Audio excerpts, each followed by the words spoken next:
Hi, I'm Jenny from Hobby Art, and today I'm going to make a simple card and introduce you to the Zig Clean Colour Real Brush Markers.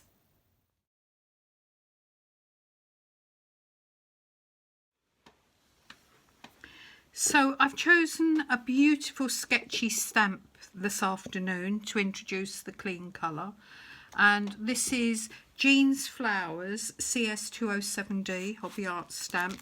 Now Anna, who helps me behind the scenes at Hobby Art, and you'll see her a lot on the workshops, she found some sketches that her mum had done just on a piece of paper, and they've been tidied up and made into this beautiful stamp set. We've added some greetings, but it's still one of my favourites.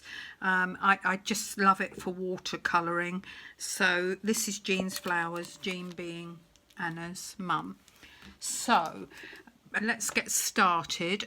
First of all, you'll see on the screen the bits you need. These are the bits, and what I've done to save time, this panel, which would go onto the black card, I've already pre-stamped, and I've put a card together. So basically all I'm going to do is the topper, and with this I've used two stamps from the set.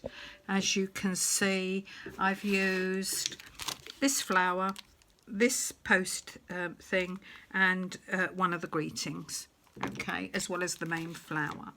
So I'm going to use my press. I've already put the paper in and I've already put a greeting on. So I'm just going to place this stamp into place, the large one, and I'm going to bring my press down and just press it down. Hair on there. Cat spin this way. Right, okay, so I'm going to pull it down so that you can see what I'm doing, and I'm just going to get my VersaFine. I use VersaFine because when it dries it's waterproof, and so it's perfect for the markers. So right, okay, and I'm just going to pull that down and stamp my image. Now if you're using an acrylic block, you might find that there's so much detail in here it doesn't always come out first time, but that actually wouldn't matter, because by the time you've coloured in, that won't show at all. You know, the colour, you could use a Zig fine liner as well if you wanted to, but really there's no need, because when you colour in it will just fill in anyway. So there's my card ready to go. I'm going to put my stamp press to one side, and just while I'm waiting for this to dry, which will take a couple of minutes, I'll just tell you a little bit about the Clean Colour brush markers. They're made by Kuretake. They're a water-based product. The reason I love them is the vibrant colours. There are 8, they've always been 80 in the range, but they've recently added 9 new colours and a blender pen, so the range has gone up to 90. We haven't got the new ones in yet, but as soon as we do, we'll update the system and we'll update this. Now this is a chart that you can print off the website, and it's got the first 80 boxes on there, the colours. And what I like to do is I like to colour in and keep this to one side when I'm working, because straight away I can see what colours I want. So for instance, the reds, if I was doing a robin, I would be using the scarlet red, not the carmine or the wine red, and so on. I also keep a little flip chart. I find this quite useful, and again you can refer to it. It doesn't need to be too professional. It is really just for your notes. So here are some of my favourite greens. There are other greens in the range, but these are the ones I use most of the time.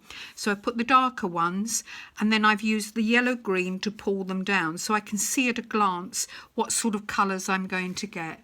And I do this on lots of different things, and I make notes, because sometimes you put colours together, really like them, and then you won't remember what they are next time. So before I start colouring, just one or two things. The reason I love the pens is the vibrant colours. You will find if you just turn them on their side, they've got a number. So this is number 50 yellow, and they've got the name of the pen. So they have a really fine tip, and they can be used, because they're water-based, they can be used with or without water. So let me just show you quickly. You can do fine lines with them. As I say, they've got the fine tip. If you press a bit firmer on your nib, you can get much larger strokes. And this is watercolour paper, which is what I suggest you start with. You can use it on other papers, but with the watercolour paper you get perfect blending. It stays wet a little bit longer. So there we've got 020 red and 050 yellow. But if I go through that red while it's still wet, I'm moving the colour. So I can go from the reds through the oranges. So you can see you can make an infinite number of colours, and it will go back to yellow. The nib is fine still, and it hasn't contaminated the colour. So that's how this card was done. So it is purely the red and the yellow. But today I'm going to be using wine red number 24 and 200, which is sugared almond, as my base. So what I'm doing, I'm working in small areas at a time. Even this is quite a large area as you're starting. So don't do any more than this. You know, you need to stay in control. So I've used the darker colour and I'm pulling it out with the lighter colour. So you can work from the bottom up, or, you know, bottom down. But you're only working in a small area. So basically you're staying in control. You're pulling that colour down like this, and you can see, there we are, let's put a bit more on there. You can see you're going to get your shading. So you can do perfect shading, you can blend it in so you can't see the line. But what I quite like to do as well is I like to do sort of the dark on one side and then just pull it across, so that you do quite, you know, definitely see that line. It's up to you, whatever you wish to do, but these are fantastic for the blending. Okay, so there again, I'm only doing a small area at a time. There we are. But with these pens, because of the fine tip, you can get into the smallest of areas, and you can probably see now what I was saying about if this bit didn't come out perfectly, it would fill in anyway when you colour it in. So I'm going to just colour this in one colour because I want to show you another technique that's very, very easy. And I'm just going to put that to one side. Tip to tip technique. It's you know, it's something that I love to do with these pens. So I take the dark colour onto the light, but can you see, I'll deliberately overdo it. You can flick, so don't do it to the side and not over your card, because otherwise you're going to get speckles on your card. And this way you're going to be able to add colour quite easily where you want it. So I'm quickly going into these areas like so. So I'm putting the light on this time, and I'm taking some of the darker colour off. So just another technique that's very useful. So you can see, you can darken, you can have it as light or as dark as you want to. You can keep changing it, and you can get into the finest of areas with these. But I'm going to add a bit more.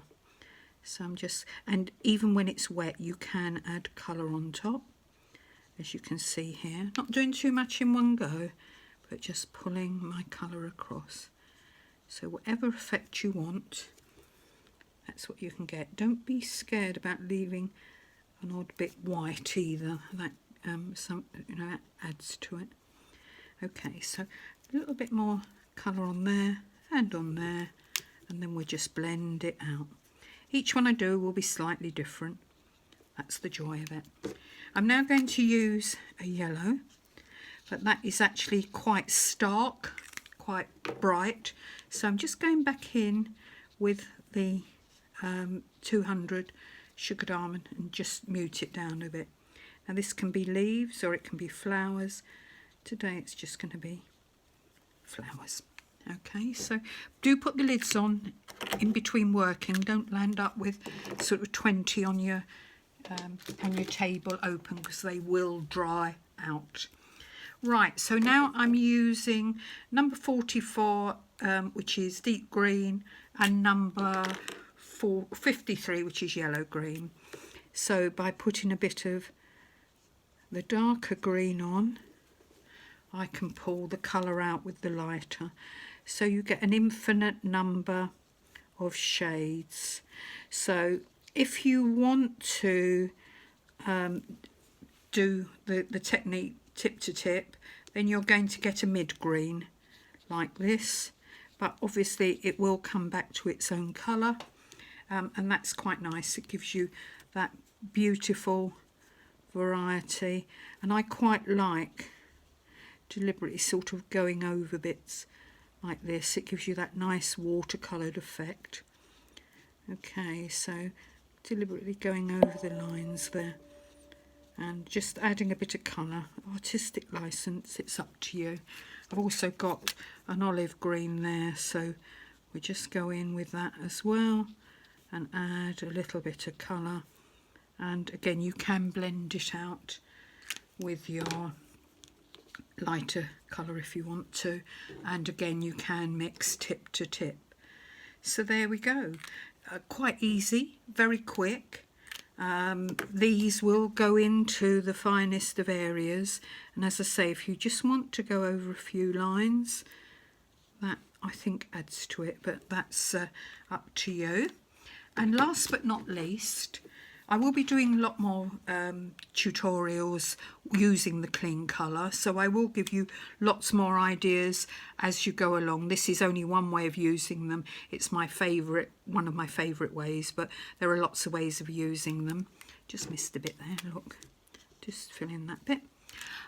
So last but not least, I'm using the Wink of Stella pen. I'm using a gold pen. This may not show up too well on the video because it's quite delicate, and also they work better if you've allowed the area to dry. But this is a glitter pen, don't get them confused with the brushes, but it just adds a little bit to your card and just makes it pop, and you can put that wherever you want to. But these products I will be using over the next few weeks and give you lots of ideas what you can do with them. Well, thank you for joining me today, and I hope you enjoy that, and I hope it's given you some ideas on the brush markers. Bye, enjoy.